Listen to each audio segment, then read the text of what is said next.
بس 10 محرم کا سورج جیسے ہی طلوع ہوا تو فوج یزید نے امام حسین پر حملہ شروع کر دیا۔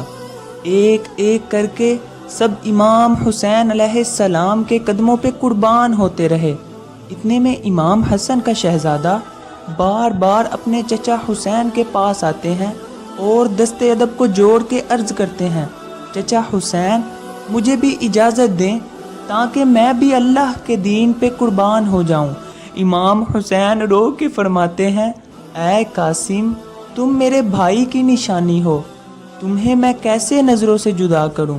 بس جیسے ہی اس پریشانی کو جناب قاسم کی والدہ نے محسوس کیا تو قاسم کو بلایا اور کہا، اے قاسم تمہارے بازو پہ ایک تعویذ بندھا ہے، اس تعویذ کو کھولو، جب تم یہ تعویذ اپنے چچا کو دکھاؤ گے تمہیں اجازت مل جائے گی۔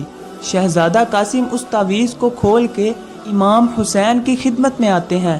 امام حسین تعویذ کو کھول کے پڑھتے ہیں، اس میں تحریر تھا، اے میرے بھائی حسین، قاسم کو میں نے کربلا کے لیے مانگا تھا، اسے اجازت دو تاکہ یہ بھی اللہ کے دین پہ قربان ہو جائے۔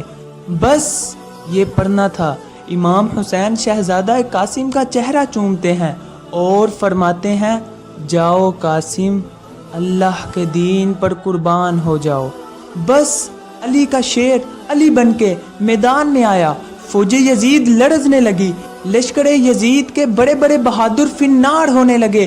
اتنے میں کسی نے کہا کہ آج تک علی کے خاندان سے کوئی جیت سکا ہے، آؤ مل کے حملہ کرتے ہیں۔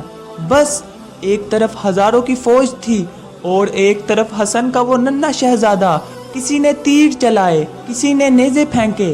حسن کا شہزادہ گھوڑے کی زین سے زمین پہ آ گیا۔ بس گھوڑوں کے بیچ میں جیسے ہی حسن کا لال گرا، مشرق کے گھوڑے مغرب کو جاتے ہیں، مغرب کے گھوڑے مشرق کو جاتے ہیں، ان گھوڑوں کی ٹانگوں میں پامال ہو گیا حسن کا شہزادہ۔ بس آواز آئی، چچا حسین۔ بس امام حسین ذوالفقار لے کے میدان میں آئے۔ امام حسین کو دیکھنا تھا، فوج اشکیا بھاگ گئی۔ امام حسین جیسے ہی میدان میں پہنچے، قاسم کو ڈھونڈا، قاسم کی لاش کو نہ پایا۔ کہیں سے قاسم کا پاؤں ملتا ہے، کہیں سے قاسم کا ہاتھ ملتا ہے، کہیں سے قاسم کا سینہ ملتا ہے، کہیں سے قاسم کا سر ملتا ہے۔ امام حسین نے اپنی عبا میں اپنے بھتیجے کے ٹکڑوں کو چنا اور خیمے میں آئے۔ بی بی فروا نے کہا، اے وقت کے امام بتائیں میرا شہزادہ کیسے قربان ہوا؟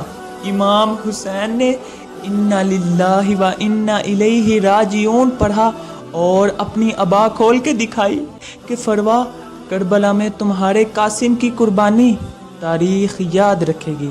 سب کے جسم کو تو مجھے اٹھانا پڑا، لیکن تمہارے بیٹے کی لاش میں نے کربلا کی زمین سے ایسے چنی ہے جیسے کوئی باغبان باغ سے پھول چنتا ہے۔